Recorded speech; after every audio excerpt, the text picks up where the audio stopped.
ce soir, mes amis, Sichot Haran Resh Pei Gimel, c'est une conversation vraiment.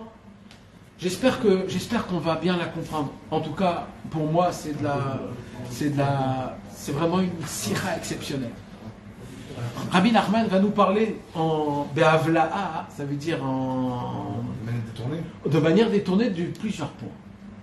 Et ça m'a été difficile aujourd'hui de savoir comment parler de cette sira, par quel point parler de cette sira. Alors, je préfère, d'abord, on va la lire et la traduire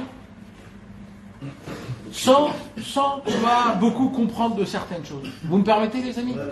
Et après, on va essayer de décortiquer un petit peu et de parler de ce qu'on va lire. D'accord? Ce soir, si on aura le temps, Hachem, qui nous donne le temps, Bezrat Hachem, on va lire aussi une lettre de Rabbi Nathan dans Anim les Troufa, qu'il a écrit quand? Ni plus et ni moins, Rosh Chodesh Av, qui est Matim, ni plus et ni moins de notre sira du Sichot Haran. Alors, pour que ça tombe avec les ta'arichim de la Troufa, c'est de gagner le loto 10 fois un après l'autre. Mamash. Donc c'est Mamash. Alors, si Hachem nous donne la force et le temps, Bezrat Hachem. Le temps n'existe pas. Essaye de voir s'il y a un lim les troufas. Un lim les troufas. C'est pas Moshe qui le fait. T'as l'impression. Il n'est pas en français. Non, il n'est pas en français. En hébreu. Les troufas. Ah, au début, mais il est écrit en hébreu en bas. Il y a une partie. Oui, mais en bas, il est écrit en hébreu. Parce que c'est des lettres. Des lettres, il se parlait en yiddish à l'époque. Top. Vous écoutez les amis? Il traduit intégralement. Il y a une partie qui est traduite. Ah, Hazak. Il n'y a qu'une partie qui est traduite. Ok. Top. Shamati Bishmo Shehama, j'ai entendu en son nom qu'il a dit. Ça veut dire que Rabbi Nathan a entendu de un des élèves de Rabbeinu Akadosh cette conversation-là. Les Inyan Bnei Aneorim, au sujet des jeunes. Moi, je vais rajouter un petit parenthèse de la jeunesse. De la jeunesse. La jeunesse, c'est le temps quand on était jeune. Rabbeinu, il va parler d'un cas de la jeunesse. Quand on est jeune, quand on a l'âge de 13-14 ans, alors chez chacun, Zemit Pateach, ça veut dire que ça se développe d'une certaine manière. Mais il y a toujours ce côté de rébellion. Ce côté de... Alors, des fois dans le bon chemin, des fois dans le mauvais chemin, des fois... Maintenant, le côté rébellion, il n'est pas mauvais.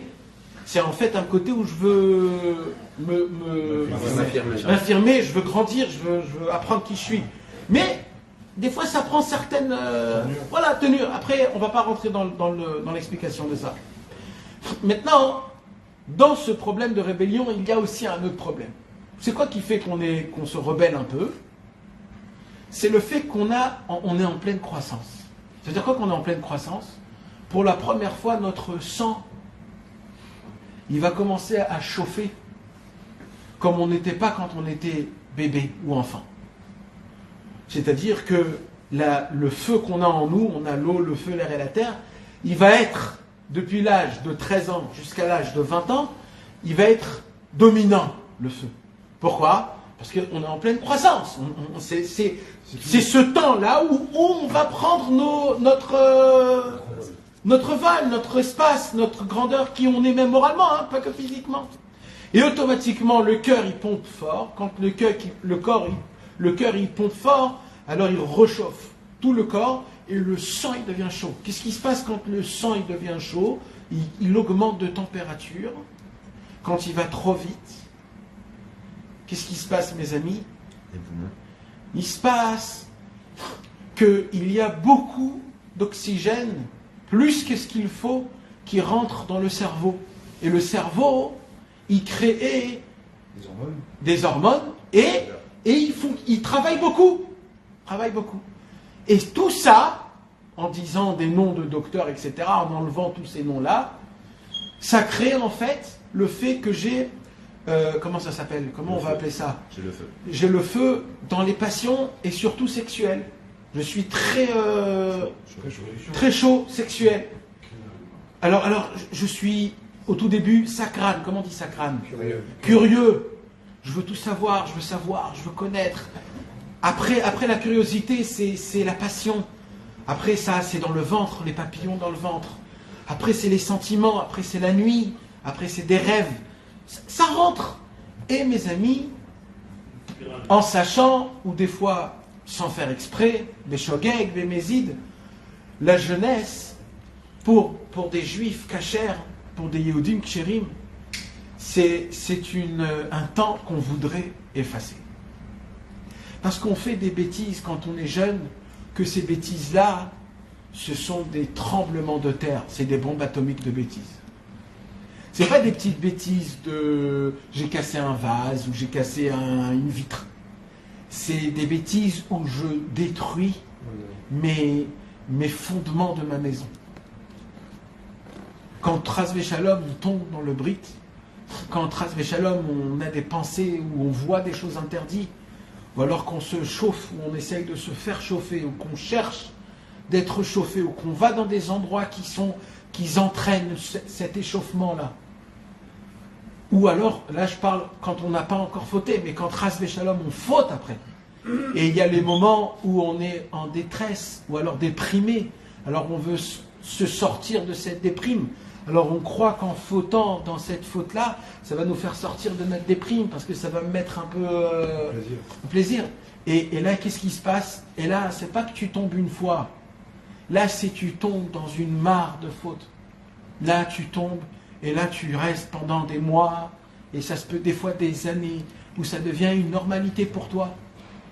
Et un jour, tu apprends que c'est interdit, mais pas juste c'est interdit. Un jour, on t'apprend que de faire cette faute-là, ça détruit tout ce qui est toi. Toute ta motivation, tout ce que tu peux créer, tout ton cerveau, tout ton cœur.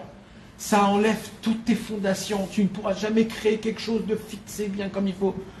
Parce que cet endroit qui est le Brit, il s'appelle le Yesod. Le Yesod en hébreu, c'est le fondement. Et quand on prend une hache et qu'on détruit les fondements, même si la baraque elle est fondée à 1 milliard, elle va tomber parce qu'il n'y a pas de fondement. Alors, qu'est-ce qu'on fait? Alors, il y a un moment dans notre vie, ça dépend chacun, comment il se prend en main, à 15 ans, à 16 ans, à 17 ans, à 18 ans. Il y en a, ça à 25 ans, il y en a, ça à 30 ans, et il y en a qu'ils n'arrivent pas à s'arrêter, et qu'ils ont déjà fait des chouvas, etc. Mais il y a un moment où on va dire qu'on arrête et qu'on se dit c'est fini, on peut pas, quoi. On va toute ma vie, je vais être un obsédé, un malade. Alors, il y a un moment où tu arrêtes. Et quand tu arrêtes, tu découvres pour la première fois c'est quoi de vivre. Pour la première fois, tu as envie de te battre pour toi. Pour la première fois, tu as envie de parler avec Hachem. Pour la première fois, tu as envie, tu goûtes le goût de la vie. Tu as peur de personne. T'as pas peur du monde, t'as pas peur de sortir. Tu t'enfermes pas sous ta couette et tu restes à dormir jusqu'à 11h. Non, t'as envie de bouffer le monde. D'un coup, tu découvres une vie. Ce que malheureusement, on voit de nos yeux que quand un homme il tombe, Ras Veshalom, il se met dans une bulle où il ne veut plus avoir contact avec personne. Et ça devient dans ta tête une tâche que tu veux que oublier ça. Et limite, quand Rabbeinu il vient et il dit le passé n'existe pas, combien d'air il nous donne Rabbeinu en nous disant ça? Combien d'air? Ah, merci Rabbeinu! Le passé, il dit Rabbeinu, on va le lire dans cette sira, à quoi ça sert de penser au passé?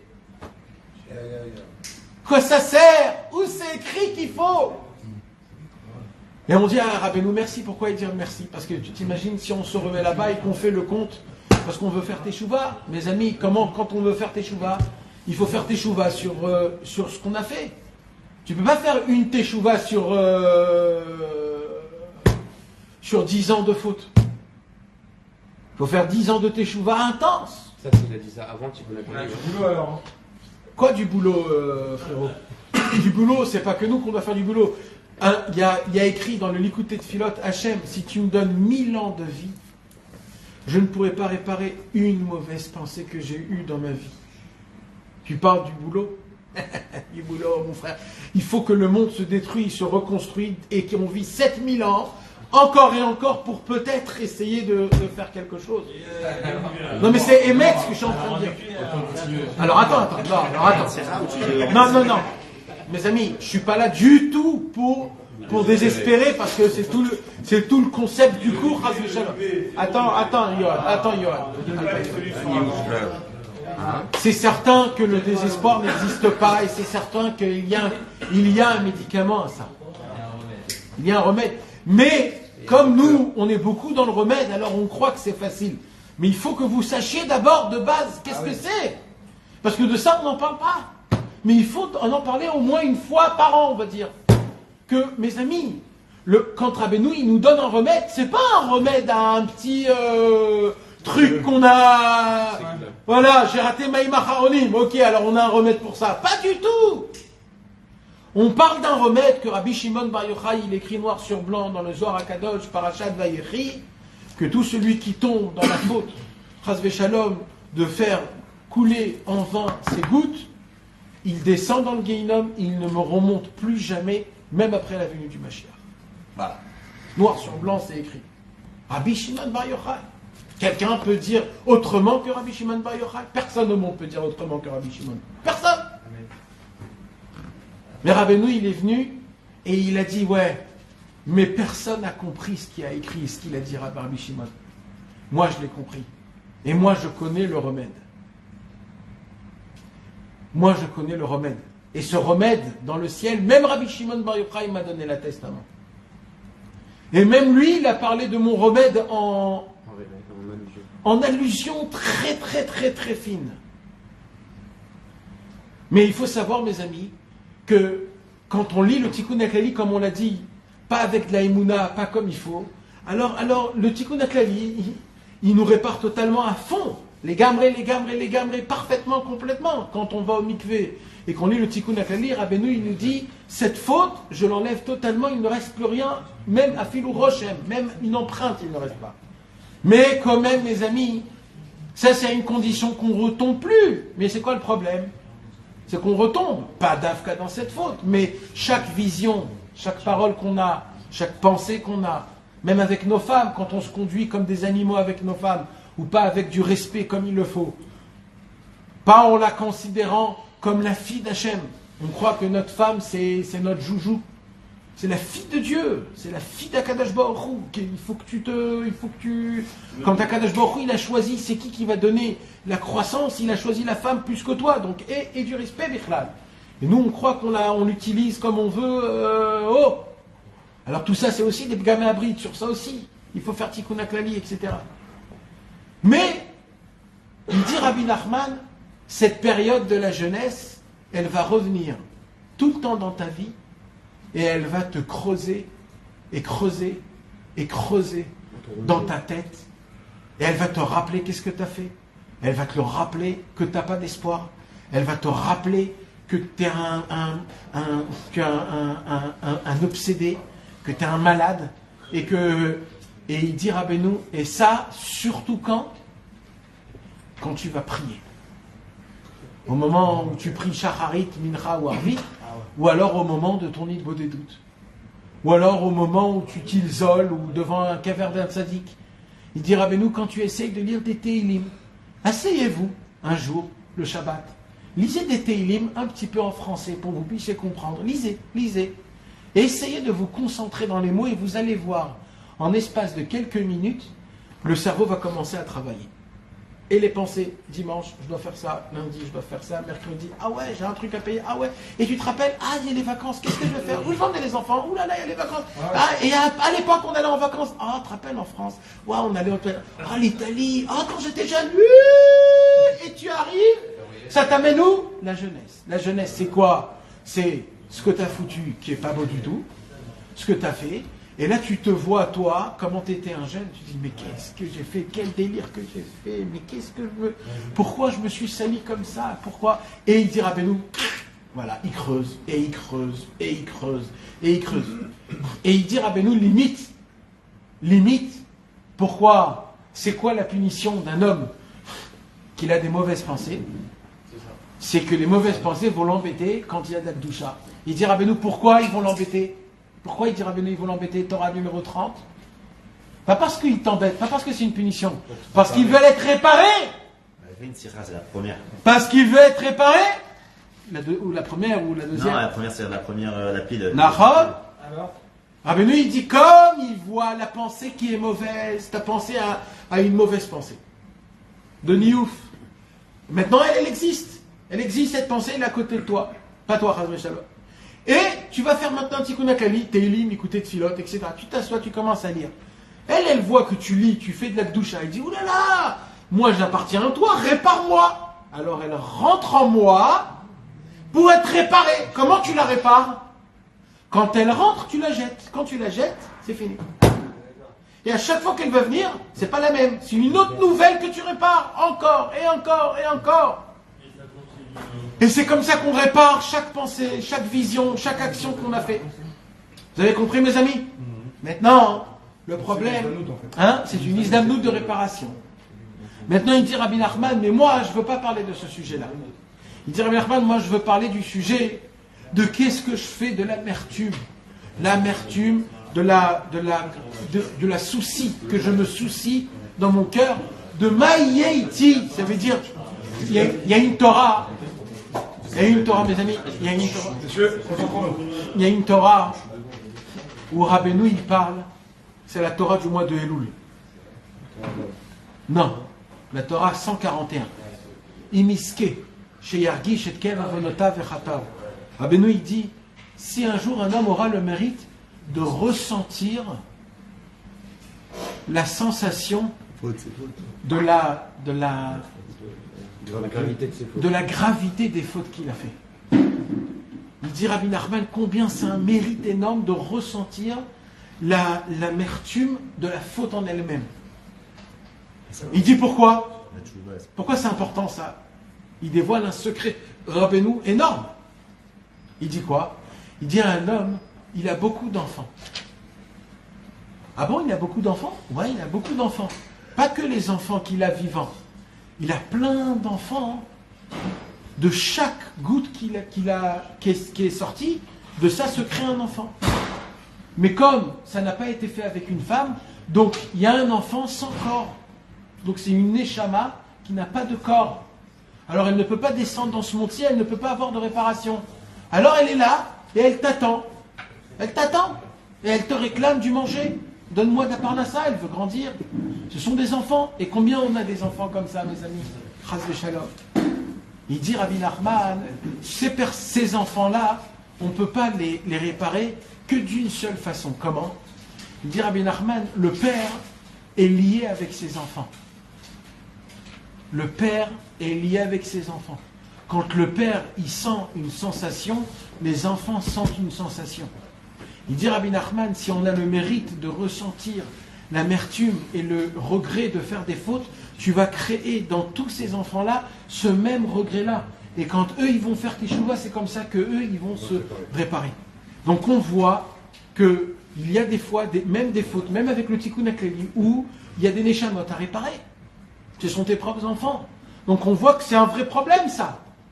Alors il dit comme ça, Rabbeinu, Shamati Bishmo Shamar, j'ai entendu au nom de Rabbi Nachman qui a dit les Inyan Bnei Neorim au sujet des jeunes adolescents, ou alors de la Tkoufa, de l'époque de l'adolescence. Chez Alpi Arov, d'après la majorité, Mebalbel, Otam, Betfilatam, Mechamat, Shelo, Zachoulit, Kadesh, Karaoui, Bigdushat, Azivug. Des fois, on fait des choses que sans faire exprès, on a fait des choses qu'on regrette réellement. On est allé avec des etc., mes amis. Qu'est-ce que vous croyez? C'est quelque chose qu'on traîne. Ne croyez pas que si on ne pense pas, on les traîne, ça. Là où on va, on les traîne avec Une fois nous. qu'on fait tchouva, ils sont encore là. Ils sont là. Le passé n'existe pas. Ils sont là, hein? Le passé n'existe pas. Le passé n'existe pas. On l'a dit tout à l'heure. Ouais. Mais la faute, elle est là. La faute, elle est là. Et la preuve, c'est que toi-même, tu la ramènes dans ton cerveau. Ah Benoît, il a une réponse à ce que tu vas dire, tout de suite après. Mais c'est une bonne question. Alors, qu'est-ce qu'il faut faire? Alors, il dit Rabbi Nachman. Il faut faire quoi, alors, mes amis? Alors, écoutez Rabbi Nachman, comment il est révolutionnaire. Il n'y a jamais eu un révolutionnaire comme Rabbi Nachman. Rabbi Nachman, il dévoile un secret, plusieurs secrets dans cette tira. Mamash. Premier secret. Ve'alken, keshomdin achakach litpalel, caché alehem meod litpalel. Quand on veut prier, on n'arrive pas à prier. C'est pour ça que c'est dur pour nous d'aller dans la forêt et de parler avec Hachem. C'est pour ça qu'on n'arrive pas à parler avec Hachem 1 heure. Pour nous, c'est long, 1 heure. On n'arrive pas à parler avec notre femme, on n'arrive pas à parler avec nos enfants. C'est la même raison de tout ça. C'est parce qu'on est tamé, on est impur. Ve'u zichrono livracha, mais Rabbi Nachman de Breslev, hizir al ze kama pa'amim. Il a mis en garde plusieurs fois. Libli, lipol, bedato, mise, clan. De ne pas tomber dans le piège de la culpabilité. De ne pas tomber dans le piège de la culpabilité. De quoi on parle là, mes amis? On parle d'une vraie avéra. On parle de vraies fautes. On parle de vraies... J'ai fait des vraies choses. Il y en a qui ont même des enfants. Ça a créé des enfants. Ça veut dire, il dit Rabbeinu, ben, je vais te révolutionner, frère. Tu sais comment on combat ce qu'on a fait au passé? Tu as déjà fait tes chevaux, tu as déjà demandé pardon? Ok. Au moment où tu as demandé pardon, c'est hyper simple. Plus jamais repense à ça. Comme tu as dit, ça n'existe plus. Ça n'existe plus. Alors, il dit Rabbeinu, quand ça vient et que tu le laisses dans ta tête, tu le laisses creuser, tu le laisses t'empargner de toi, c'est toi qui donnes à la faute de la vitalité qu'elle existe. Tu comprends ce que je te dis? Mais c'est énorme ce que je suis en train de te dire. C'est la plus grande révolution du monde. C'est pas que les fautes ils existent. C'est toi qui leur donnes de la vitalité quand tu repars dans le passé et que tu revis la même situation. Même si quand tu le revis pour la première fois. Quand tu la lis, la situation. Mais elle revient, elle est là, elle te bourre le crâne. Mais nous, on n'a pas d'émouna, nous, on ne sait pas ce que c'est de fauter dans le bris. Mais vous voulez que je vous parle dans votre langage à vous? Des fois, on investit dans le travail. Tu crois dans quelque chose à fond la caisse, tu mets 100 000 € dans une boîte. Tu amènes des gens, tu fais tout un système, tu travailles, tu travailles à fond la caisse. Et à la fin de l'année, tu découvres que tu t'es pris une marmite. Mais alors là, c'est pas une petite, hein. C'est les grands marmites de Khamim de la Yeshivat Mir. C'est une marmite comme ça que tu t'es pris en fait. Alors, il se passe quelque chose. Il se passe quoi? C'est que tu fais le compte. Tu commences à prendre le bilan et tu commences à regarder où je me suis trompé. Vrai ou faux, les amis? Ouais. Alors, tu commences à regarder, c'est peut-être mon associé, il m'a volé de l'argent. Ça peut être la comptabilité qui a été mauvaise, l'emplacement de l'endroit, la qualité les employés, la qualité de la matière. Et tu commences à regarder. Et tu vas pas dire c'est ça. Tu vas tous les accuser. Tous. C'est ça, c'est ça, c'est ça. Et après que tu vas les accuser tous, tu vas dire, je suis certain que si j'aurais fait ça, et si je serais allé chez lui, jamais je serais tombé. Et ça va se répéter pendant des années dans ta tête. Et tu sais quoi? Si j'aurais fait ça, et à chaque fois c'est quelque chose d'autre, hein. Comme si le cerveau il se dit, je vais me foutre de toi là aujourd'hui, tu vas voir la quantité de bêtises que je vais te raconter aujourd'hui. Alors, et tout ce qui me raconte le cerveau, j'encaisse. Je dis, t'as raison. C'est à cause de lui, t'as raison. T'as raison, c'est l'iPhone, t'as raison. Mais qu'est-ce que je fais avec? Maintenant il dira, Benoît, tu sais quoi? même si c'est vrai, il dit Rabbeinu, où ça t'aide? Où ça t'emmène? Ça ne sert à rien. Et celui qui va venir et qui va me dire, ouais, on apprend des taouyotes, je lui donne une baffe. On n'a jamais appris de aucune taouyote. On n'apprend pas de nos erreurs. On refait les erreurs 100 000 fois. Parce que personne ne dit qu'on apprend de nos erreurs. C'est complètement faux. J'ai jamais vu un mec qui dit, moi, j'ai appris de mes erreurs. Non, on n'apprend pas de nos erreurs. On apprend avec de la tenance, avec de la volonté de vouloir avancer, continuer, malgré que je ne suis pas. Mais pas de mes erreurs. Alors, on apprend aussi des erreurs, mais dans des cas particuliers, tactiques, pratiques, dans un contrôle, dans un truc comme ça, mais pas dans la vie. Parce que dans la vie, personne ne peut te dire si c'était bien ou si c'était pas bien. Jamais tu peux savoir. Ça sera le même cas d'après. Et toujours, tu vas te dire c'était toujours. Alors il dira, Rabbeinu, tu sais quoi, frérot? La première erreur de toute ta vie en entière, arrête au moment où c'est du passé et que tu ne peux pas changer le passé, ou ça ne peut pas influencer ton présent. Il dira, Rabbeinu, base, je t'en supplie, il dira, Rabbeinu, arrête de penser. Arrête de... Comment ça s'appelle quand ça... Cogiter, chuchoter, la jugeote. Il faut que ça arrête de jugeoter. Il faut...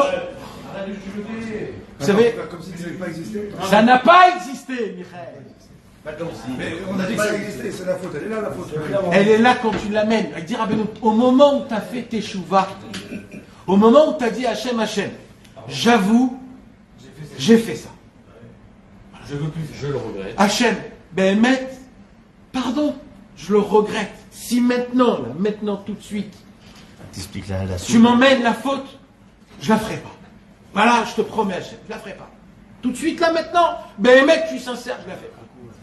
Pardonne-moi, Hachem, tu as fait ces trois choses-là, tu avoues, tu demandes pardon, et je ne le fais plus.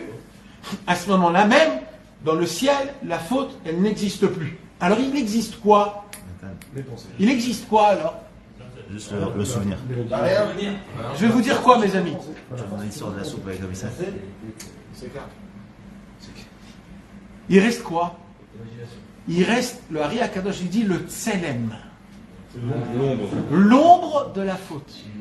Et l'ombre de la faute, Elle embête un peu. c'est comme comment ça s'appelle dans le téléphone, on envoie au cloud. Ah ouais, c'est une mémoire. C'est comme un cloud.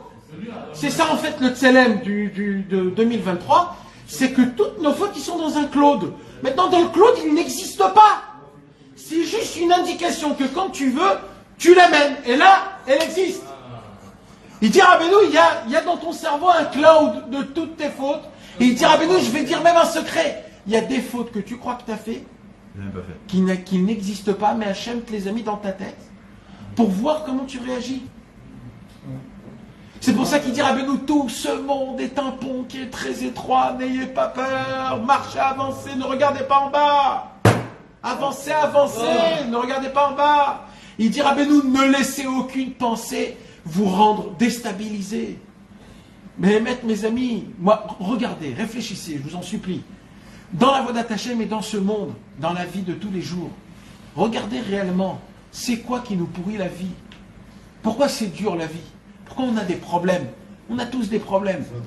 Alors c'est pas des problèmes de Parnassa. Alors, on te pose la question, c'est quoi tes problèmes? On va tous dire de Parnassa, tous dire de Shalom Bayit, de Chinuch HaYeladim, etc. Alors on a tous les mêmes problèmes. Eh bien, je vais vous dire quelque chose, mes amis. En vérité, tout le monde a ces mêmes problèmes. C'est pas des problèmes. Un problème, c'est quoi le mot problème? Le mot problème, c'est que normalement, ça doit se passer comme ça.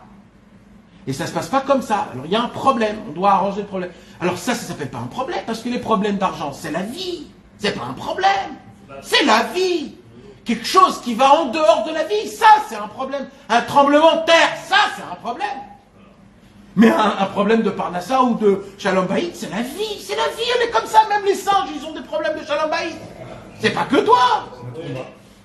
Alors c'est quoi un problème, dit Rabbeinu? Tu sais c'est quoi le problème? Pourquoi on a des problèmes? Pourquoi on a l'air tous avec des figures? Normalement, on doit être rayonnant. Je dois voir tous vos dents à vous aujourd'hui.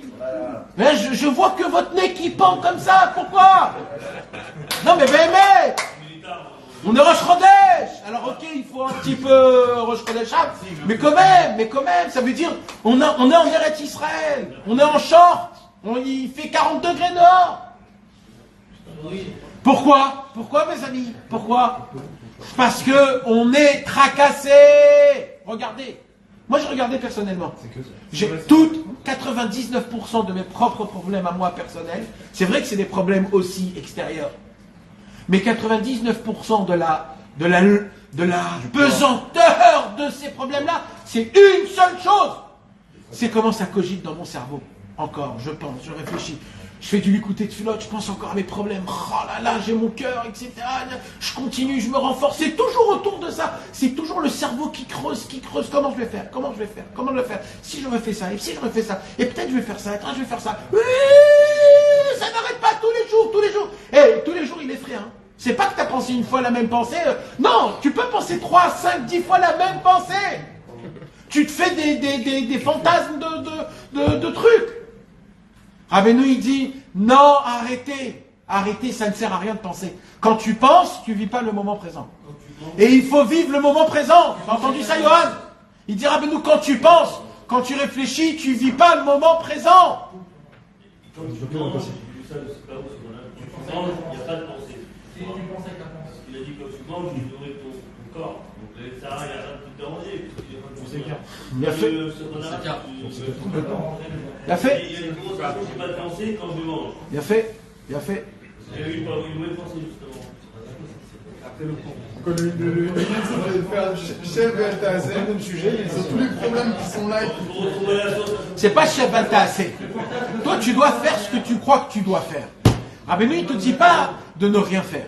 Rabbeinu, il te dit fais. Mais il ne faut pas que ça prend plus que 10 secondes de penser. Comme un mec normal, il faut que je fasse quoi? Où je vais? Ok, allez, c'est terminé. Il ne va pas te dire après que tu as fait, comment je l'ai fait, il fallait faire comme ça, il fallait faire, et si tu aurais fait comme ça, et si tu aurais fait comme ça, et comme ça, et peut-être je refais. Où tu vas? Il dira, ben non, arrête de penser. Pense normal. Réfléchis 15 secondes, 30 secondes, 1 minute, 5 minutes. Réfléchis d'abord sur la chose, dans la normalité, sans trop rentrer dans les... Et essaye de voir plus ou moins ce qui est le meilleur de ce qu'il faut, que la chose, elle doit se faire. Et après, comme ça sort, ça sort. Ne va pas refaire des comptes, ne regarde pas comment c'est sorti. Il dira, mais nous, le passé n'existe plus. Maintenant, le Yetzer Hara, il est très fort parce qu'il va te ramener ça en mode, il faut que je fasse tes chouvas. Oh là là, c'est très grave, il faut que je commence à faire comme ça, et de cette manière-là, et comme ça, et comme ça. Et on fait quoi alors dans des situations pareilles? On fait comment?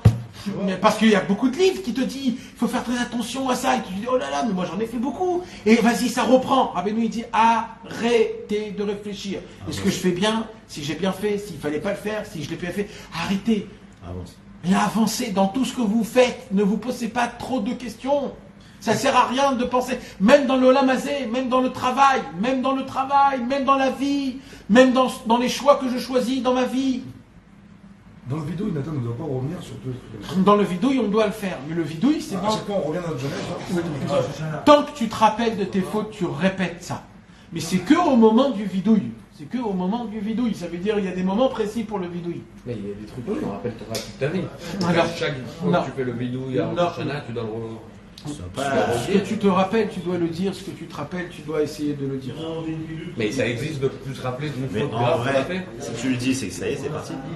Alors, d'après la vérité, normalement, on demande pardon à Hachem, c'est fini, normalement. Ouais. Dans la normalité, c'est fini. Oui, mais ça existe d'oublier. Ouais.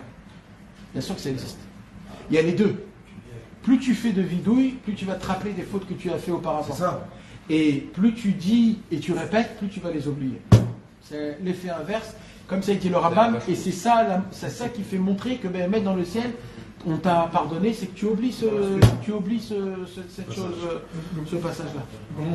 On va Le mettre sac là, le sac en dessous du C'est pour ça qu'il ne faut jamais se rappeler les anciens.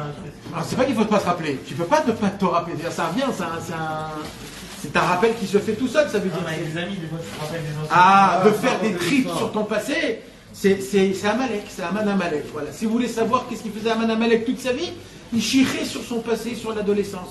Et lui, il disait pourquoi il faisait l'inverse de pourquoi moi j'ai pas fait plus que je pouvais faire. Nous, on pleure pourquoi on a fait ce qu'on a fait.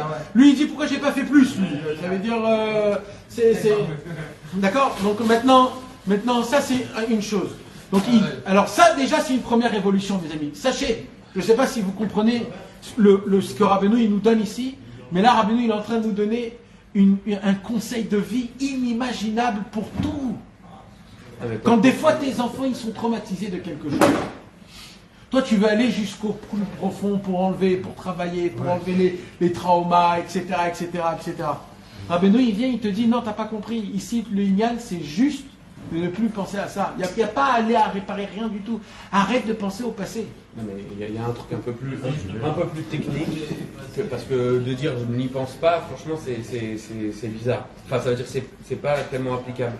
Mais j'ai entendu il n'y a pas longtemps que ça rejoint un peu la même chose, c'est-à-dire il y a un problème, une question que tu as, à chaque fois tu vas vouloir donner une réponse logique. Ouais. Cette réponse logique en fait c'est le piège, on tombe dans la logique et dit maintenant tu peux voir comme ça et tu peux voir en Emouna. Voilà. Ça m'est arrivé. Voilà. Là je trouve que c'est plus... Exactement. En mode Emouna, alors il n'y a pas de chemin. Voilà, tu prends plus la tête.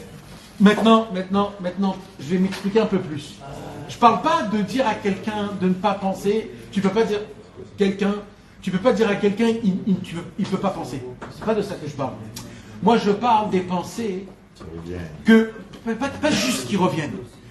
Des pensées où tu te dis j'aurais pu faire autrement. Que tu crois que tu peux encore changer. Il dit mais non, c'est des pensées qui vont pas te lâcher parce que toujours tu crois que tu peux changer le... Si tu te dis, c'est Hachem, il a voulu comme ça. Exactement. Au moment, vous savez, aujourd'hui j'ai lu une histoire sur David Ameller, quand David Ameller il a été pourchassé de son fils Avshalom. Il part dans un endroit, et là il va dans un endroit, et dans cet endroit il y a un monsieur. Rouchaya Arki, je crois. Non, c'est pas Rouchaya Arki. Un monsieur, j'ai oublié son nom, un imbécile. Il était à côté de la vallée, il voit David Ameller. Il prend des pierres, il jette, il lapide David Ameller. David et toute sa bande. Et il le maudit de tous les noms. Il appelle le chien galeux que t'es, Ish Rablial, voleur, tueur, manage des... à David Ameller. Avishai Ben Tsrouya, le capitaine de David, il lui dit David, tu me laisses, je le déchire. Tu me le laisses. David Ameller, il a attrapé Avishai. Il lui dit qui tu es toi? Tu vas déchirer qui? Et pourquoi? Et pour qui? C'est mon problème personnel, mets-toi de côté. Et là, il dit quelque chose de la Torah. Là, la Torah, elle parle à un langage que dans toute la Torah, on ne parle pas ce langage-là. Il y a le langage du libre arbitre et il y a le langage de la connaissance divine. Toute la Torah, elle est en langage de libre arbitre. Il y a le bien, il y a le mal. Je te demande de choisir le bien si tu fais le mal, mais il y a le langage où tout c'est Hachem. C'est l'art de la vie. Mais c'est le meilleur, mais il n'y a pas de meilleur. On est dans un monde où on est dans la prira. Là-bas, il y a écrit, David, il dit, mais c'est qui est en train de m'insulter? C'est pas lui, c'est Hachem qui m'insulte. Là, on voit comment David Ameller, dans les moments les plus difficiles, comment il regardait, il voyait que tout s'est hâté à Kadosh Baruch Hu. Ça veut dire que, dans la généralité, ça veut dire quand tu regardes dans les profondeurs. Il a mérité d'être insulté par. Tu vois ce que je veux dire? Alors nous, qu'est-ce qu'on aime? Et c'est pour ça, David Ameller, il a pris ça comme prière. Il a dit Hachem, puisque j'ai été maudit, ça veut dire par. Alors reçois mes prières, alors prends. C'est juste pour créer un éveil d'en bas. Mais en vérité, mes amis, c'est quoi que je suis en train de vous dire? C'est que même les problèmes qui nous arrivent, même les problèmes que tu crois qu'il fallait changer, qu'il fallait faire comme ça, ou de cette manière-là, ou de cette manière-là, et que toi tu crois que si je serais allé voir ce monsieur ou ce monsieur-là, il m'aurait arrangé le problème, c'est faux, mes amis. Parce que même si un enfant, il est né normal, et qu'un jour il a vu, on va dire, un accident, et qu'il a été traumatisé au plus profond de son cœur, et que depuis il a des peurs très grandes, et qu'en vérité il a besoin d'aller voir un psy, et de lui arranger son problème, Et que si on va dire, ils sont pas allés voir un psy, et il a grandi l'enfant, et il y a eu des problèmes, toute leur vie, les parents vont dire, oh là là, et si on serait allé, on a raté le... Ah bon? Mais moi je te dis que c'est Hachem qui a créé ça, et que Akadosh Baruch Hu, et c'était vital pour cet enfant qu'il soit traumatisé. C'était vital pour sa croissance. Il était obligé de passer par là pour sortir, pour vivre, pour découvrir le monde. Alors la taout que tu crois que tu as fait, c'est toute la croissance. Baruch Hashem, t'es pas allé voir là-bas. Et toi, toute ta vie, tu vas dire, et si je serais allé là-bas, et si je serais allé chez ce docteur et qui m'aurait fait ce litoire, il serait meilleur. Mais pas du tout, parce que cet handicap, un tout petit peu, c'est ça qui va faire de toi toute ta personnalité. Tes enfants vont se rappeler de toi grâce à la gvoura de toi. Sans ça, t'étais rien, t'étais un mec comme un autre. On dit que le Machal a montré que toutes les fautes, c'était des souillades. Ça, c'est dans le passé, Nathan. Quand on repense au passé, mais est-ce que dans le moment présent, on doit se comporter de la même façon? C'est-à-dire, est-ce qu'on doit essayer de faire quelque chose dans le moment présent? Ou est-ce qu'on dit, oh, dans le moment présent, on est obligé de faire. Là, tu dis qu'il n'y avait pas de date. On est obligé de faire. Le monde, ce monde, c'est Olam Asiya. Asiya, c'est de faire. Non, parce qu'on peut dire Hachem, il veut comme Non, non, Chas V'Shalom. Alors non. Alors, pas du tout. Ouais, exactement. Pas du tout. Non, toi, tu parles de moment où il n'y a pas eu de date. Je parle au moment où les choses ont été faites. Ne reviens pas dessus. Sauf si c'est vital. C'est-à-dire, si c'est pour apprendre de se dire, ah, c'était interdit. Ok, je savais pas. Ok. C'est pour apprendre. Mais après, de revenir, de repasser. Est-ce que j'ai déménagé? Est-ce que je suis allé là-bas? Pourquoi j'ai habité ici? Et mon enfant, il a eu ça. Et parce qu'il a connu ce copain, il a connu ça. Et si je l'aurais pas acheté, Daï, arrête, t'es le patron de qui? Même tes cheveux, tu sais pas les couper. Tu veux me dire que tu veux arranger tes trucs? Non mais mes amis, c'est pas, je vous dis pas spam des mots. Je suis en train de vous parler des choses qui nous arrivent tous les jours, dans notre vie plusieurs fois par jour, et dans notre avodat Hashem aussi. Des fois on se trompe, on grandit dans des chemins, on apprend des torotes, on est attaché à certaines personnes, et on grandit complètement tordu. Après on se rapproche dans le bon chemin, après on se dit, oh là là, qu'est-ce que Baruch Hashem, j'ai connu un bon chemin dans la Torah, oh là là, t'as vu, j'ai perdu mon temps, il m'a volé 20 ans de ma vie. Non frérot, non. T'avais besoin de ça pour découvrir la vérité, ça t'a formé, ça t'a grandi. Rabbeinu, il nous dit tout ton passé, en fait c'est un élan pour le futur. Il est tout seul un élan pour le futur, juste accepte-le, vois qu'il y a Hachem dans tout, partout. Donc on pourrait même se réjouir de nos fautes alors, comme Hachem nous a demandé de ne pas fauter, parce que de fauter, c'est de l'éloigner lui et la Shrina et nous, alors c'est très grave. Mais si tu arrives à regarder la faute comme un élan pour se rapprocher de Dieu, oui, pas tu es content, mais tu es content que tu as dû t'éloigner pour te rapprocher plus. Voilà. C'est comme le fils du roi qui se sentait trop proche du roi, et il a dit à ses ministres, faites-le aller à l'armée, il va apprécier après le royaume et le roi. Et en allant à l'armée, il va pas être content qu'il va à l'armée, mais là il va commencer à se languir de son père, à se languir de toute la royauté, etc.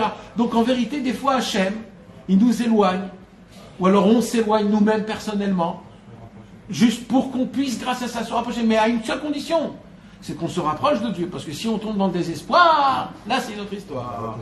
Écoutez un moral, il y a une Torah petite comme ça qui dit que tout est du machin avec tout. Nachod, mais c'est une condition. Si tu te rapproches de ça avec Hachem, si tu restes dans la faute et tu te détermines à cause de la faute, alors là tu es dans le désespoir, et là, la faute, elle devient ton gain. Oui, mais ça c'est pour les gens qui croient, mais malheureusement, le désespoir n'existe pas grâce à Rabbi Nachman, pas grâce à un autre, c'est avec Rabbi Nachman que le désespoir n'existe pas. C'est lui qui nous donne les conditions et les façons de comment faire. Alors comment Rabbeinu, il nous donne le conseil, comment me battre contre mes démons du passé? Comment je me bats contre mes démons de mon passé? Comment je fais? Alors il dit, Rabbeinu, tu ne te bats pas contre eux, parce que eux, ils vont t'anéantir au premier coup. Première opportunité, tu vas tomber knock-out. Alors il dit comment? Il dit, juste, tu ne les considère pas. Il dit Rabbi Nachman, quand tu vois un chien qui est en train de courir derrière toi, il court, Et toi, tu dis, oulala, ce petit truc-là, il est en train de me faire peur, là. Et là, tu commences à marcher, à courir. Plus tu cours, il va faire quoi? Il va courir derrière toi. Et plus tu le regardes, plus ça lui donne de la force de courir. Il dit, Rabbeinu, tu sais quoi? Fais ta vie. Voilà, il n'existe pas. Mais j'ai peur, il est en train de... Fais ta vie, il n'existe pas. Ne le regarde plus, fais plus attention à lui. Alors oui, tu as peur, tu trembles. Il n'existe plus, et tu verras qu'il ne va pas être là. Quand tu commences à remarcher normal, et tu t'en fous de lui, d'un coup, le chien, il dit, oh, pourquoi il ne me regarde plus? Pourquoi il ne court plus? Il ne me considère plus, il va là, il va s'arrêter. La tachla, c'est quoi? C'est de repenser, de penser, parce qu'on avait vu qu'il n'y a pas de penser en même temps. Exactement. Il dit Rabbi Nachman de Breslev, on ne peut pas avoir deux pensées en même temps. Quand tu vois qu'il y a des pensées, mais c'est pas des pensées, ça veut dire arrête de base, arrête de croire que tu pouvais changer quelque chose dans ce monde-ci. C'est ça qu'on est en train de faire. Arrête de croire que c'est toi le maître de la situation. C'est vrai que Dieu te donne maître de ta situation au présent, oui, mais en sachant que tout s'était écrit d'Akadosh Baruch Hu, sans rentrer dans la question de le libre arbitre. Parce que les deux, ils sont pareils et on ne peut pas comprendre ça. Mais c'est comme ça, il dit Rabbi Nachman. Arrête de penser. Uma de Ava, Ava. Uma de Ava, Uma de Ava, Uma de Ava. Ce qui s'est passé, c'est passé.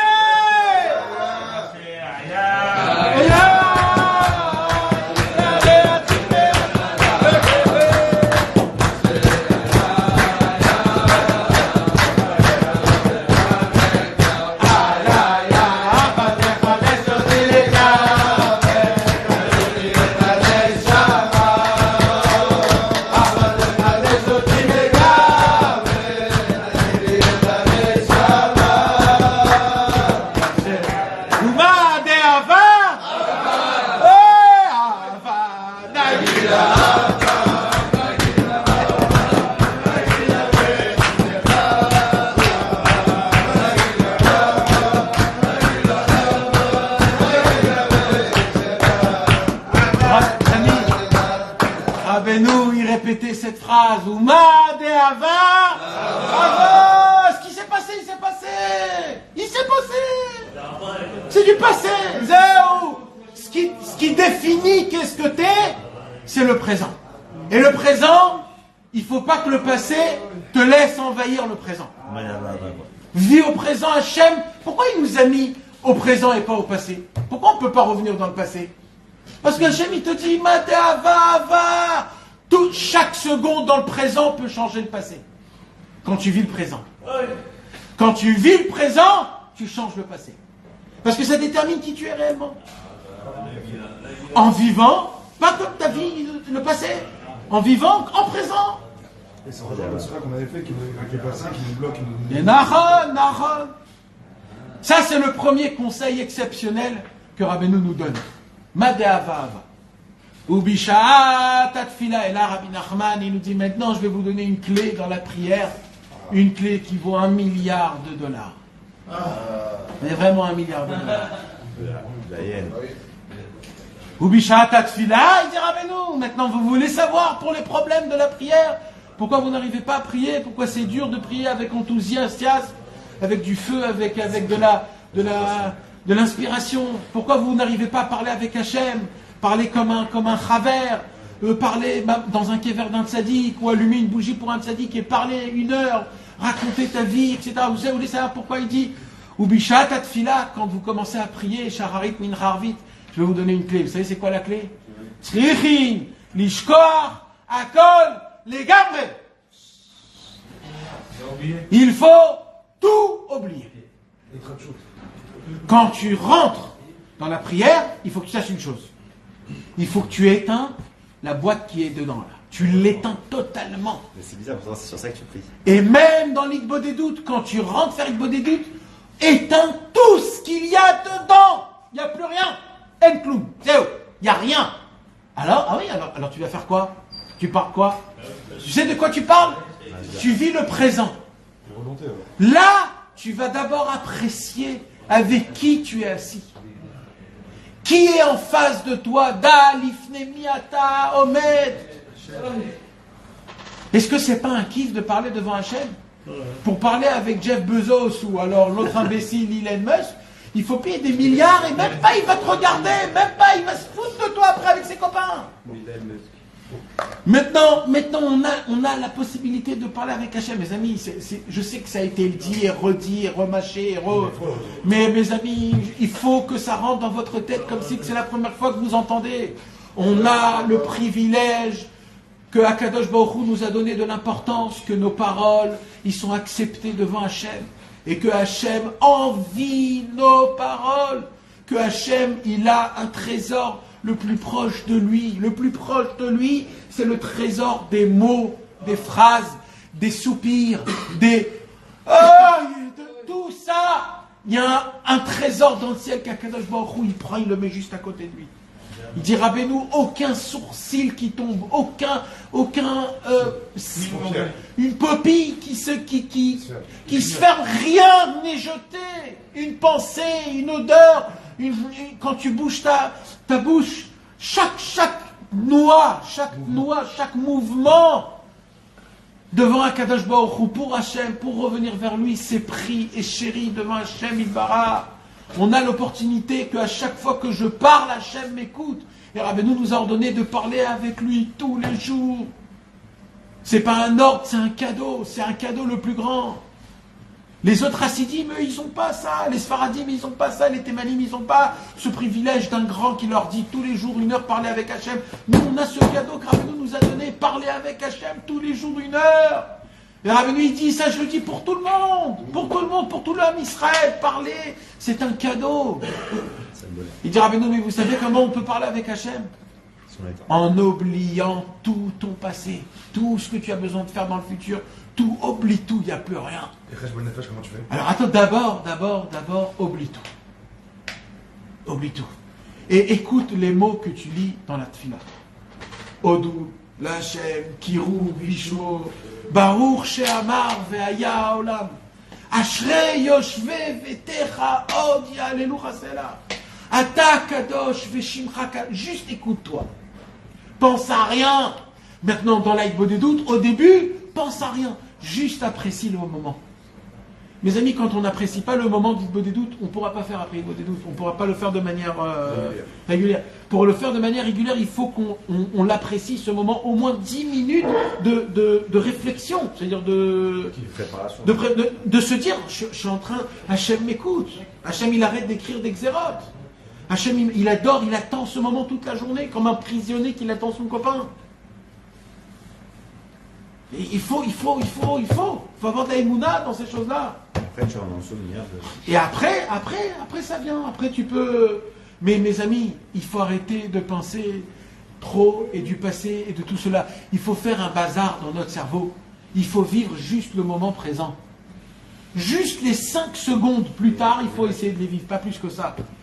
Bon, après, il y a certaines choses qu'il faut. Mais en général, quand tu as besoin de faire une pizza, ne va pas te dire comment elle va sortir la pizza. Juste, qu'est-ce que j'ai besoin là? Juste le kémach hello, voilà, je ne me tracasse pas plus que ça. Kémach hello, t'as fait le kémach hello, après il faut la pétrir. Pas plus que ça. Ne te pose pas de questions du comment, du pourquoi. Et la vie, elle est plus simple, et tu vis plus longtemps, et tu es joyeux, et tu as moins de problèmes. Et ça, il dira, nous, dans la Vodat Hashem et dans le monde normal.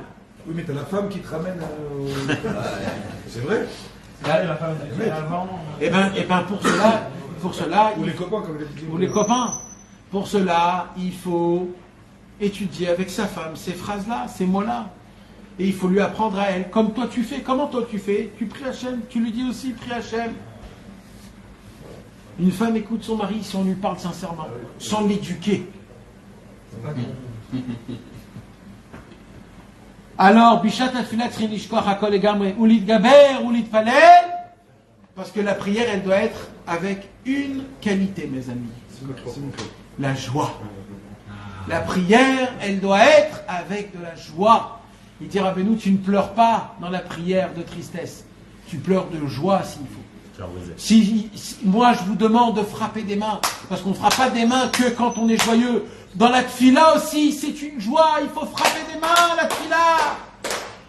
Alors bien sûr, si ça embête des gens, alors il faut pas... Mais si vous priez dans un endroit, etc.,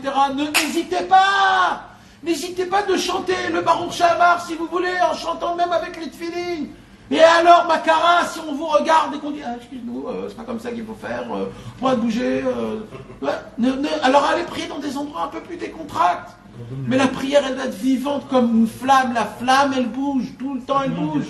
Une flamme qui ne bouge pas, c'est une flamme qui n'est pas vivante. C'est que Moussa Rabbeinu nous a dit, priez Bessimcha, chantez la prière si vous pouvez, chantez-la. Chantez, mettez des nigounim, faites, vivez la prière, elle doit être Bessimcha, Bessimcha. Petite parenthèse, pour Tisha B'Av, comment on fait là? Pour Tisha B'Av aussi, on est Bessimcha, mais moins. On essaye d'être Bessimcha, moins. Hein? On garde un petit souvenir.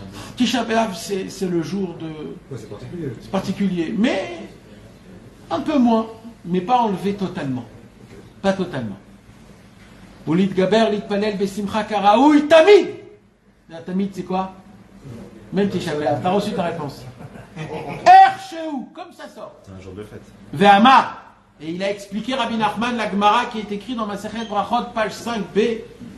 Shal Zeitzter, Abba Binyamin. Abba Binyamin, c'était un grand sadique, il a dit, toute ma vie, j'ai prié à côté de mon lit. Et Ani Mitzter, comme on dit, et je suis désolé. Je regrette. Alors la Gemara ne comprend pas cette phrase. Alors Rabbi Nachman a donné une explication, ça veut dire quoi? Toute ma vie, dans ma prière, c'était mon lit conjugal qui était dans ma prière. Ça veut dire je me rappelais de mon adolescence qui revenait. Et il dit, je regrette ça. Mita lachon zivug, vezeu atfilati shete smucha lemitati shiucha litpalel achakar besamuch miyad.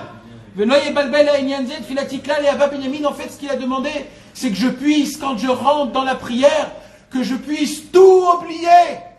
Et d'avoir dans ce moment-là même, moi et Hachem Yitbarach tout seul. De me donner totalement à Kadosh Baruch Hu. Et de tout oublier, tout ce que j'ai.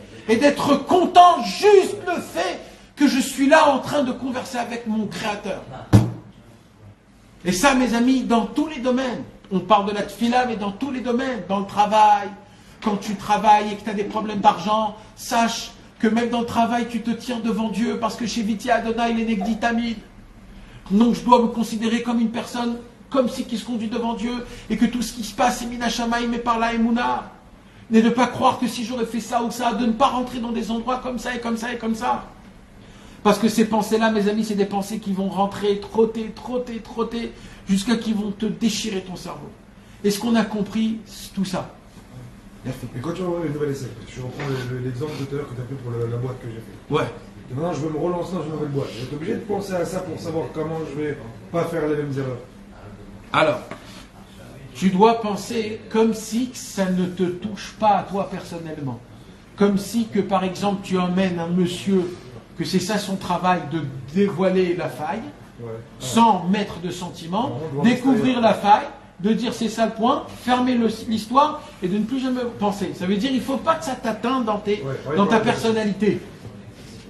Maintenant, mes amis, ça serait bien de lire, on va lire, mes amis, on va lire une petite anecdote sur le Sichot Torah numéro 26. Rabbi Nachman de Breslev nous rapporte, et il dit, Rabbi Nachman, chez le monde, l'oubli est mauvais. Moi, je suis très pour l'oubli. Pour l'oubli. Alors il dit, Rabbi Nachman, bien sûr, il y a des endroits où la mémoire, elle est très importante, mais il faut savoir qu'il y a des endroits où l'oubli, il est encore plus important. On doit garder la mémoire pour la Vodat Hashem, pour la Torah, pour les mitzvot, pour les Maasim Tovim. Et pour tout le reste, on doit employer l'oubli. Et là, Rabbi Nathan, dans l'Ikuta Alachot, Ilchot Sefer Torah, il dévoile un chidouche énorme. Je vais vous le faire très vite. Vous savez, mes amis, quand Moshe Rabbeinu, il est monté dans le ciel, il a reçu les tables de la loi. Il est venu pour donner les tables de la loi. Et qu'est-ce qui s'est passé? il a vu que le peuple juif a fait le veau d'or. Qu'est-ce qu'il a fait tout de suite? Il a pris les tables de la loi, il les a jetées et ils se sont éclatés. Après, il a dû remonter encore 2 fois pour recevoir les tables de la loi. On les a reçues parfaites et complètes. Dans le Aaron à Kodesh, là où il y avait les chérubins, Dieu dit à Moshe, dans les chérubins, je veux qu'il y ait les tables de la loi, je veux qu'il y ait les pierres de l'étape de la loi première qui ont été éclatées, je veux qu'il y ait un flocon de manne et un Sefer Torah écrit de ta propre main. Ok, Moshe Rabbeinu, il fait tout ça. Moshe Rabbeinu, il ne comprend pas pourquoi il faut mettre les morceaux de la table de la loi brisée. Quoi, c'est de la glisa, c'est l'Aaron à Kodesh, c'est pas de la glisa. Comment, pourquoi? Rabbi Nathan, il dévoile un chidouche énorme. Mes amis, qui donne réponse à plein de choses. D'abord, pourquoi Moshe Rabbeinu jette les tables de la loi? Tu peux pas les mettre à côté là? Mets-les de côté, va les gronder, va les reprendre. Non, on dirait il a fait l'énervé. Oh, c'est pas. C'était les tables de la loi écrites par la main d'Hachem Barach. Les lettres se sont volées, mais quand même, pourquoi il les a fait? Alors Rabbi Nathan, il donne une réponse énorme. Il dit, Rabbi Nathan, c'est écrit dans la Gemara Masechet Shabbat que si Moshe Rabbeinu n'aurait pas jeté les premières tables de la loi, tout ce qu'on aurait étudié, jamais on n'aurait oublié. Tout ce qui serait arrivé avec nous, jamais on n'aurait oublié. Le fait qu'il a jeté les tables de la loi, ça a endommagé dans le monde. Le problème, ça a amené l'oubli. D'où vient l'oubli? Ça vient du fait qu'il a jeté les tables de la loi. Comme ça, la Gemara dit. Il vient Rabbi Nathan et il donne son explication. En fait, quand Moshe Rabbeinu est descendu dans le ciel avec les tables de la loi, toute la Torah, il est descendu, il voit quelque chose, il voit le veau d'or. Il dit, oh là là là là. Il s'en foutait du veau d'or. Mais il s'est dit, il y a un problème, c'est quoi? C'est pendant des millénaires, ils vont se dire, on a fait le veau d'or, on a fait le veau d'or. Alors il a dit, je vais créer l'oubli, ça va être la première Torah. Il a pris les tables de la loi, il les a brisées, il a emmené l'oubli. Et là, Rabbeinu, il vient, il dit, grâce à l'oubli, on peut encore servir Hachem, parce que si on serait rappelé de nos fautes, jamais on n'aurait pu servir Hachem une seule fois. On se rappelle des trucs, Les Esser Zechirot. Alors, c'est sûr, mais dans un autre cours, Bezrat Hachem. Maintenant, permettez-moi de... Pourquoi on les met du coup dans le Alors, parce que c'est aussi un enseignement, l'enseignement de l'oubli, qu'il faut savoir oublier les fautes. L'oubli est venu pour oublier toutes les fautes et toutes les fois où tu as fait des failles. Sauf des fois où on a un peu de gahava et qu'il faut un peu nous rabaisser. Là, c'est bien de te rappeler de tes fautes. Mais on parle dans un cas normal où c'est les fautes qui nous envahissent. Il y a un endroit, c'est marrant parce qu'on te dit et de te souvenir et d'oublier. C'est ça. Ouais. Et il parle de ça, Rabbi Nathan, dans l'Ikuta à la fois. C'est un autre ligne. Maintenant, les amis, si vous me permettez de vous lire une petite lettre, vous me permettez, on a le temps, il est un peu tard. Hein? Pardon? Ouais, Nahom. Exact. Voilà. Il a raison. Non, mais c'est sûr, il y a un rapport dans tout ça.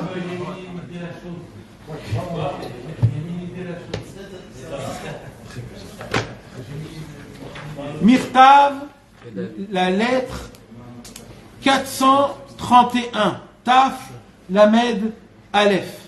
Pourquoi il dit 26 alors? Voilà, je l'ai dit balpé, mais je voulais la lire, mais je l'ai dit balpé parce qu'on n'a pas trop le temps. Alors, elle a été écrite quand? Un jeudi, Erev Rosh Chodesh, Menachem Av, Taf, Resh Gimel. Aujourd'hui, elle a été écrite cette lettre. Et cette lettre, elle parle de notre Sichot Haran 283 et 26. C'est la force de l'oubli. Ou alors les tracassements des mauvaises pensées qui viennent toujours te remettre dans le... Alors au début, Rabbi Nathan, il lui parle de plusieurs choses, etc.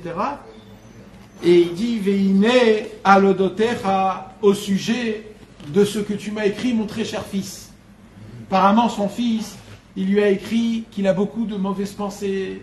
Pas des mauvaises pensées, mais il est tracassé. Qu'est-ce qu'il faut que je fasse? Je vais là, je vais ici, je fais comment? Plein de confusion. Et il écrit tout à son père. Rabbi Yitzhak, tout ce qu'il faisait, il écrivait à son père. Tout ce qu'il pensait, il écrivait à son père. Tout ce qu'il étudiait, il était attaché à son père comme... Mais c'était tout. pas dans le même pays? Non, pas dans la même ville. Lui à Teplik, lui à Breslev, Rabbi Nathan, il était en voyage, en truc, etc. Donc tout, il écrivait Rabbi Yitzhak, tout à son père. Comme ça j'ai pensé, comme ça j'ai fait. Peut-être il fallait faire comme ça. Alors, Vina alodotecha kvar katavti lechameat. Au sujet de tout ce que tu m'as parlé et que tu m'as demandé, je t'ai déjà écrit un petit peu. Vekaet, et maintenant, en mila bilshoni. Et j'ai plus de mots. J'ai plus de mots. Il dit, j'ai plus de mots. Mirov atirda ou meafesat kor. Tellement je suis fatigué, je n'ai plus de force. Il était Là, il était déjà malade, Rabbi Nathan, qu'il est mort de sa maladie. Il a écrit cette lettre un ou 2 ans avant de partir de ce monde-ci. Ah, mais une chose, je peux te dire. Chazak béni, force mon fils. Vechazak, et sois fort. Veta'amin, et crois, bechol, machamar. Adonenu, morenu, verabenu, zichrono, livracha. Crois dans chaque parole que notre maître a dit. Que quoi? Chez Kola Ataka. Que chaque, comment on dit étac, chaque, non, chaque retranchement que je m'éloigne chez Menatkin Atzman Miral Etov, chaque millimètre que tu t'éloignes du mal, c'est énorme, il lui dit. C'est énorme. C'est énorme. Ça veut dire qu'il continue à faire du mal. Mais le mal, il est à 1% moins que hier, c'est énorme. C'est passé, c'est énorme, il lui dit. Yakar, meod, bene Hashem itbarach. Meod. Nous on se dit, ouais, j'ai fait ça. Non, mais même quand le mal, il a été fait moins qu'hier, parce que c'est toi qui te l'as demandé, c'est énorme. Même d'un cheveu. Vaikar, et l'essentiel, il lui dit, Targil atzmecha. Comment on dit Targil? Habitue-toi. J'étais sameach nafshecha bechol madefshar. D'essayer de te rendre joyeux avec tout ce que tu peux. Tout ce que tu peux. Là où tu peux te rendre joyeux, fais ce que tu peux d'être tout le temps joyeux. Velibli, lifrod, klal. Et de n'avoir peur de rien. Mes amis, c'est mamash, les 3 points qu'on a parlé. D'être besimcha, de ne pas penser, d'être content. Et les bli, lifrod, klal. Arrêtez d'avoir peur. On a peur, on a toujours peur. On a peur de voyager à Ouman, on a peur de voyager. Et quand on veut venir à Ouman, alors il y a la peur du mari, il y a la peur de la femme.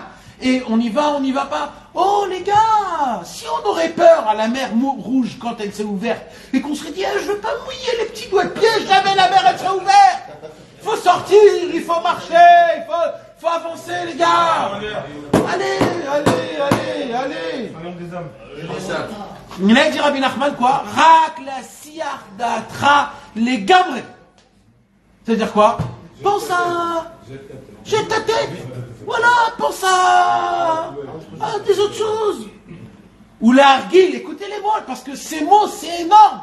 Ou l'argil, atzmecha, beshichecha. Habitue-toi à oublier, il lui dit, habitue-toi à oublier. Mais où? Dans un livre de Moussard, il y a écrit un truc comme ça. Où? Rabbi Nathan dit, habitue-toi à oublier. Mais tu t'imagines ça? Il lui dit, oublie, je t'ordonne, oublie. Ça sert à rien. L'ishkor, bekol, rega, verega, d'oublier chaque instant, ma she'avar, berega she'avra, ce qui s'est passé l'instant d'avant. Il dit, ton travail, c'est oublie tous les instants d'avant. Voilà, oublie, arrête. C'est renouvelle-toi. Voilà, renouvelle-toi, t'es tout neuf. Et juste maintenant, Madéava. Et c'est juste ce qu'il y a écrit là. C'est ce qu'il y a écrit là. Af, Imaya, Mashaya, Uma de Ava, Ava. Ce qui s'est passé, il s'est passé. Qui accole, il t'appelle. Les Tova. Rabbeinu, il a dit, Yesh, Inyan, Shelitaper, Akol Tova. Il y a quelque chose dans le ciel. Que tout le mal, que tu crois que c'était le mal, etc., il y a un truc que tout change en bien. Alors qu'est-ce que tu rentres dans les questions-réponses? Pourquoi? Kiyesh Lanou Avzaken. On a un papa ancien, sage. De qui il parle? Rabbeinu Akadosh. Gadol Koach. Qu'il a une grande force. Meot Sheyachol. La apport. Avonot. Les Srouyot. Rabbi Nachman, il a la possibilité de prendre les fautes qu'on a été faites avec intention et de les rendre en Srouyot, en mérite. Rak, Chazak Vemat, force et courage. Et rappelle-toi, Shetzarich Adam Lavor Beze Haolam, Al Gesher Tsar Meod. Rappelle-toi juste, mon fils. Il y a des choses qu'il faut se rappeler. C'est quoi qu'il faut se rappeler? Ce monde, c'est un pont qui est très étroit. Vaïka, juste, Shelo Itpachet Klal. C'est-à-dire quoi, Shelo Itpachet Klal? C'est pas n'aie pas peur. Ne fais pas peur. Ne te fais pas peur. Shelo Itpachet. Pas Shelo Yefachet. Shelo Itpachet. Parce qu'il dit Rabbeinu, parce que c'est toi qui te fais peur. Alors ne te fais pas peur. Même le pont, il fait pas peur. Et mon maître Rabbi Nachman, il dit Rabbi Nathan à son fils, il a beaucoup parlé toute sa vie de ça.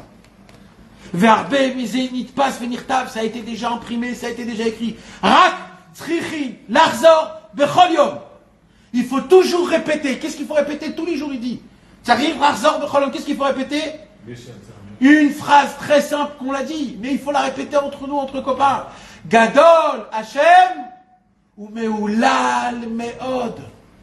Dieu est beaucoup plus grand que tous tes problèmes, que toutes tes fautes, que tout ce monde, que tout ce... Gadol Hashem Meoulal Meod. Dieu est grand. Et là, Rabbi Nathan, il termine la lettre. Mais, dès qu'il termine la lettre, on dirait, tu sais, alors là, il dit au revoir à lui, passe le bonjour à lui, comment il va lui, c'est les petites... mais on dirait que Rabbi Nathan, il n'était pas rassasié. Il a dit, il faut que je réécrire encore quelque chose sur ça. Et à la fin de la lettre, il réécrit un autre ignan, et il répète. Alors il lui dit, Bati le Orerecha, je suis obligé, je te demande pardon, mais je veux te réveiller encore, il lui dit. Je veux te réveiller encore. Alma Shata Ragil, que tu as l'habitude d'écrire dans les lettres que tu m'envoies, Bechol Paham, chez les filles d'Arkera, Larchov Arbe, Bechol Davar. Il dit, je me rappelle que toujours tu me dis que je pense beaucoup avant que je fasse chaque chose. Alken yeshlecha isurim ou bilbulim kaele.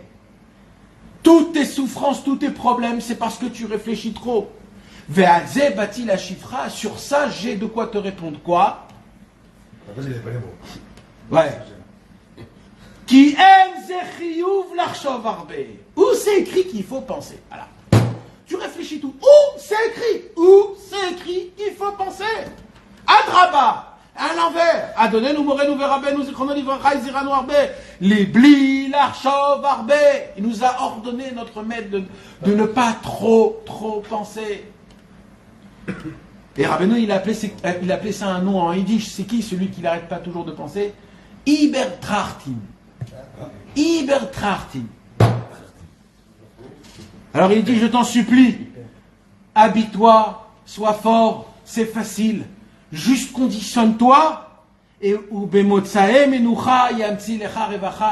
avec le travail, tu vas trouver un repos, une sérénité dans ton avodat Hashem, et tu vas découvrir combien ça te faisait du mal de trop réfléchir, de trop penser.